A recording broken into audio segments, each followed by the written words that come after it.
نحمدہ ونصلی ونسلم علی رسولہ الکریم اما بعد فاعوذ باللہ من الشیطان الرجیم بسم اللہ الرحمن الرحیم تعوذ اعوذ باللہ من الشیطان الرجیم۔ میں پناہ مانگتی ہوں اللہ تعالیٰ کی شیطان مردود سے۔ میں پناہ مانگتا ہوں یا میں پناہ مانگتی ہوں، مرد کہے گا تو میں مانگتا ہوں، عورت کہے گا تو میں مانگتی ہوں۔ تو اعوذ کا معنی ہے پناہ مانگنا، باللہ اللہ تعالیٰ کی، من الشیطان شیطان سے، الرجیم جو مردود ہے، جو اللہ کی بارگاہ سے راندہ گیا ہے، ددکارا گیا ہے۔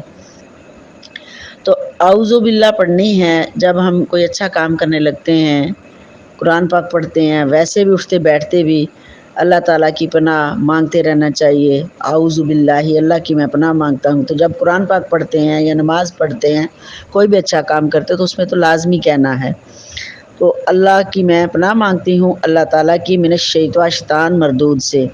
تو پناہ مانگنے کا مطلب یہ ہے کہ اللہ کی پناہ میں آتی ہوں، یا میں اللہ کی پناہ میں آتا ہوں کہ اللہ تعالیٰ تم ہمیں اپنی پناہ میں لے لے۔ پناہ کا معنی ہے کہ اپنے رحمت میں لے لے۔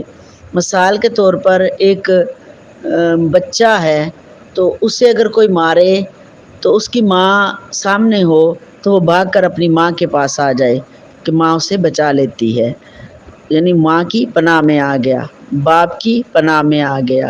تو وہ اپنی ماں کے ساتھ جب باپ کے ساتھ لگ جاتا ہے تو وہ پناہ میں آ جاتا ہے۔ اسی طرح ہم اللہ تعالیٰ کی بارگاہ میں عرض کرتے ہیں کہ یا اللہ تو ہمیں اپنی پناہ میں رکھنا۔ کس سے؟ شیطان سے، کہ ہمیں اچھے عمل کی توفیق دے، کیونکہ ہر اچھے کام میں، عبادت میں شیطان رکاوٹیں ڈالتا ہے، یہ کام ہمیں کرنے نہیں دیتا ہے۔ تو ہمیں سب سے پہلے اللہ کی مدد مانگنی ہے، اس کے حضور دعا مانگنی ہے کہ یا اللہ پاک تو ہمیں اپنی پناہ میں رکھ، کیونکہ شیطان ہر وقت ہمارے ساتھ ہے۔ جہاں تک حدیثوں میں آتا ہے کہ ہمارے جسم و جان کے خون کے اندر بھی یہ سمایا ہوا ہے، اور یہی وجہ ہے کہ ہمارے خیالات گندے ہوتے ہیں، سوچیں بری ہوتی ہیں، شیطانی وسوسے بھی بہت آتے ہیں، اور پھر ہم کو جب اچھا کام کرنے لگتے ہیں تو اور زیادہ وسوسے آنا شروع ہو جاتے ہیں۔ تو یہ شیطان کیونکہ خون میں صلاحیت کر جاتا ہے۔ تو اے اللہ تعالیٰ تو ہمیں اپنی پناہ میں رکھ، تو اپنی پناہ میں رکھ، تو ہمیں بچا، ہمیں تیری مدد چاہیے، کیونکہ شیطان بہت بڑا دشمن ہے۔ تو رب کریم نے فرمایا کہ پہلے تم دعا مانگ لیا کرو، یعنی اللہ کی پناہ مانگ لیا کرو شیطان مردود سے، کیونکہ یہ ایسا دشمن ہے جسے اللہ تعالیٰ نے اپنی بارگاہ سے نکال دیا، مردود کر دیا۔ اس کی اتنی باتیں تھیں لیکن اس کے باوجود اس کو رد کر دیا۔ تو شیطان بہت بڑا دشمن ہے۔ اب وہ اپنی دشمنی نکالتا ہے، اپنا انتقام نکالتا ہے اللہ کی مخلوق سے اور حضور پاک صلی اللہ علیہ وسلم کی امت سے، اہل ایمان سے وہ اپنی دشمنی نکالتا رہتا ہے۔ تو اس لیے ہمیں اللہ تعالیٰ کو پکارنا ہے اور اللہ سے مدد لینی ہے، اللہ کی پناہ میں رہنا ہے۔ تو جب ہم اللہ کی پناہ میں ہوں گے، اس کی رحمت کا نزول ہوگا تو شیطان سے اللہ تعالیٰ ہمیں بچا لے گا۔ تو اسے اعوذ باللہ کہ میں پناہ مانگتی ہوں اللہ تعالیٰ کی، من الشیطان شیطان الرجیم مردود سے، یعنی اللہ تعالیٰ کی رحمت کے قلعے میں داخل ہو جانا ہے اور شیطان سے اللہ تعالیٰ نے پھر ہمیں بچا لینا ہے۔ تو شیطان سے یا اللہ تو ہمیں بچا اور اپنی رحمت میں کے سائے میں رکھ۔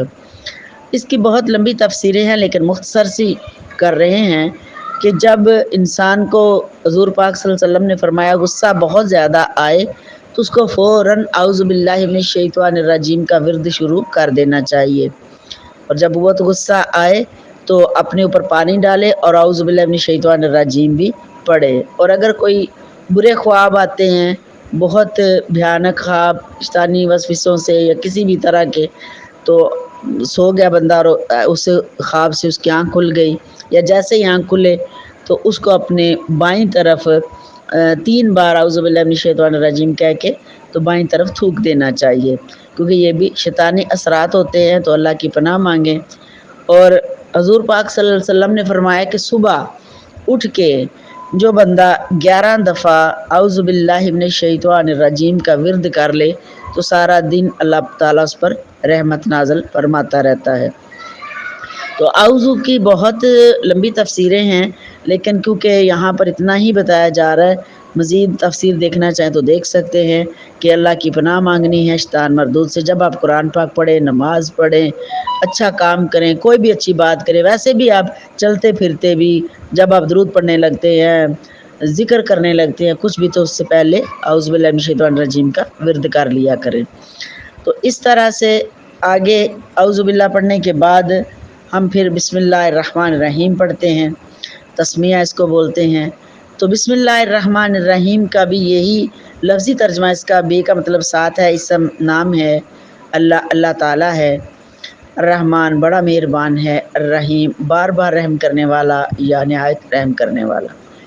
تو ساتھ یا بے کا معنی ساتھ، کے کو کا جملے کے حساب سے آتا ہے۔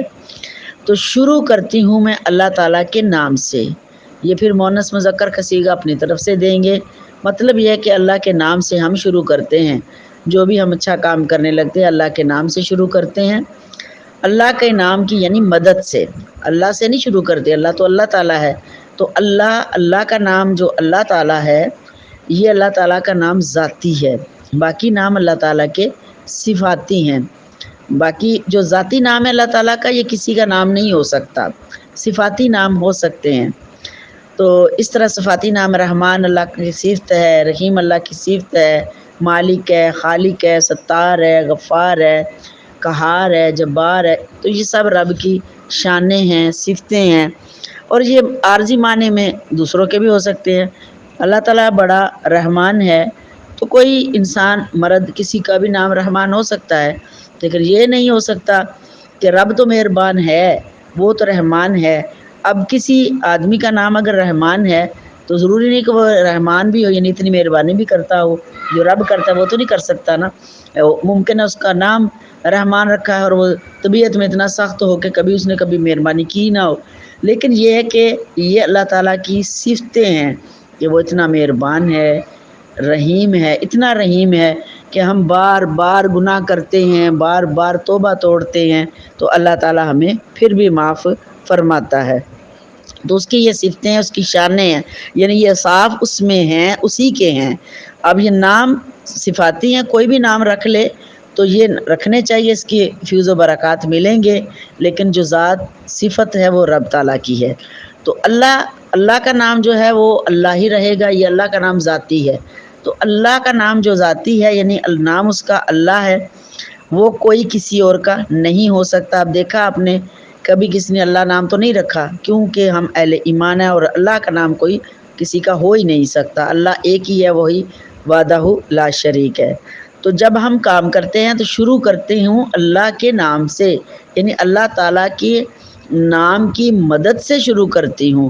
الرحمن وہ کس کے نام کی مدد ہے، اور وہ اللہ ہے، اور اللہ کی شان کیا ہے، وہ بڑا مہربان ہے، وہ اتنا مہربان ہے کہ کوئی اس کو مانتا ہے، کوئی اس کو نہیں مانتا، وہ سب کو نعمتیں دیے جا رہا ہے، کوئی ایمان لاتا ہے، کوئی نہیں لاتا، کوئی سجدہ کرتا ہے، کوئی نہیں کرتا، وہ سب پر برابر مہربان ہے، گھر دیتا ہے، جسم و جان دیتا ہے، اولاد کی نعمتیں ہیں، جسم کی نعمتیں ہیں، کھانے پینے کی، رہنے کی، آب و ہوا، صبح شام، دن رات، یہ آبشار و قطرات، یہ ہواؤں کا چلنا، یہ پانیوں کا برسنا، یہ سب نعمتیں اس کی۔ اس نے کبھی نہیں کہا، وہ اتنا مہربان ہے، اتنا مہربان ہے کہ اس نے نہیں کہا کہ اس نے تو آج مجھے رب نہیں مانا، یا مجھے مان کر سجدہ نہیں کیا، یا مجھ پر ایمان نہیں لایا، تو اس کو میں کیوں نعمتیں دوں؟ نہیں، وہ اتنا مہربان ہے، اتنا مہربان ہے کہ سب کو نعمتیں دیے جا رہا ہے، سب پر مہربانی کیے جا رہا ہے،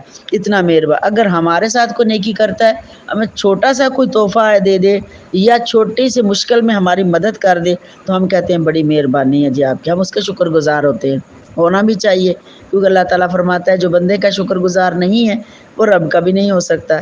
تو اب رب کی رحمت کا اندازہ کون کر سکتا ہے کہ اس کا کوئی شکر کرتا ہے یا نہیں کرتا، لیکن وہ اتنا مہربان ہے، اتنا مہربان ہے کہ دیکھیں ہم ایک ایک قدم اٹھاتے ہیں تو اس کی مہربانی سے ہمارے وہ قدم اٹھتے ہیں، اس کے کرم نوازیوں ہی سے ہم کام چلا رہے ہیں، اس دنیا کا نظام چل رہا ہے ہمارا، اور ساری نعمتیں، ایک بھی چھوٹی سی نعمت کا ہم شکر ادا نہیں کر سکتے، تو وہ سب کو نعمتیں دے رہا ہے۔ الرحیم اس کی صفت ہے، الرحمن صفت اول، رحیم صفت، یہ شرح میں آتا، عمل میں آتا، یہ میں اس طرف نہیں جاؤں گی۔ الرحیم وہ صفت ہے رب کی کہ رحمان تو دنیا میں وہ سب پر بھی مہربان ہے، سب پر مہربان ہے۔ رحیم وہ قیامت کے دن اتنا مومنوں پر مہربان ہوگا کہ دنیا میں بھی مہربان ہے۔ جو کوئی اس کو یہاں سجدہ کرتا ہے، اس کی شکر گزاری کرتا ہے، رب فرماتا ہے تم میری عبادت کرو، میرا شکر ادا کرو تو تمہیں اور زیادہ دوں گا۔ اور پھر جب بندہ مر جائے گا، مرنے کے بعد قیامت کا دن ہوگا، تو قیامت کے دن رب کی رحیمی کریمی کی شان جو ہے وہ 90% اور بڑھ جائے گی، 90% اور بڑھ جائے گی۔ بعد میں تو آتا ہے کہ یہ 10% جو دنیا میں دی گئی ہے ہمیں، بعض نے لکھا ہے کہ 9% دی گئی، تو اس میں 100% اس کی رحمانی مہربانی جو ہے وہ اللہ تعالیٰ قیامت کے دن مومنین پر فرمائے گا۔ یعنی اتنا مہربان ہے، اور دنیا میں اتنا مہربان ہے کہ ہم توبہ توڑتے ہیں، پھر توبہ کرتے ہیں، پھر جب اس کا ذکر کرتے ہیں تو ہمیں سکون ملنے لگتا ہے، جب غلط کام کرتے ہیں تو ضمیر اچکولے کھاتا ہے، لیکن جب ہم اس کا ذکر کرنے لگتے ہیں تو ہمیں تسکین ملنے لگتی ہے۔ تو اس لیے وہ بڑا مہربان ہے۔ تو جب بھی کام کرتے ہیں، عبادت کرتے ہیں، کھانا کھاتے ہیں، اٹھتے بیٹھتے، کسی بھی طرح مومن مسلمان ہیں ہم، ہمارے ایمان کا تقاضا ہے ہم کہیں بسم اللہ الرحمن الرحیم، کہ میں اللہ کے نام سے شروع کرتی ہوں جو بڑا مہربان ہے اور بار بار رحم کرنے والا ہے۔ کہتے ہیں، حدیث آتی ہے کہ بنی اسرائیل میں بندہ تھا، تو حضور پاک صلی اللہ علیہ وآلہ وسلم نے ارشاد فرمایا کہ وہ بندہ توبہ کرتا تھا تو یا اللہ اب میں یہ گناہ نہیں کروں گا، پھر اس کی توبہ ٹوٹ جاتی، پھر وہ معافی مانگ لیتا اللہ تعالیٰ سے۔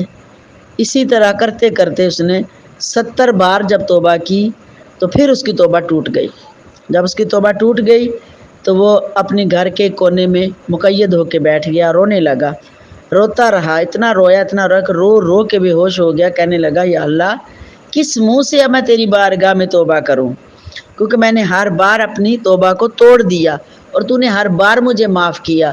70 بار ہو گیا کہ میں توبہ توڑ دیتا ہوں، اب مجھے شرم آتی ہے تیری بارگاہ میں مانگتے ہوئے کہ یا اللہ تو مجھے معاف کر دے۔ اب میں کتنا ہوں کہ ناقص، کہ میں قائم ہی نہیں رہ سکا اپنی توبہ پر۔ تو یہ کہتے کہتے رو رو کر وہ بے ہوش ہو گیا۔ تو جب بے ہوش ہوا تو غیب سے ندا آئی، کیا میرے بندے تو نے توبہ کرنی چھوڑی ہے، میں نے معاف کرنا نہیں چھوڑا، تو اب بھی توبہ کر، میں تجھے اب بھی معاف کر دوں گا۔ تو وہ اٹھا اور اس نے پھر توبہ کی اور اللہ کے حضور سجدہ ریز ہو گیا، کیونکہ وہ بڑا مہربان ہے، بار بار کرم نوازیاں کرتا ہے، بار بار ہمیں معاف کرتا ہے۔ تو اس لیے بسم اللہ الرحمن الرحیم کو پڑھنا چاہیے، اور کہتے ہیں جو 20 مرتبہ روزانہ بسم اللہ الرحمن الرحیم کا ورد کرتا ہے تو جنت میں اس کے لیے موتیوں کا محل تیار کیا جاتا ہے۔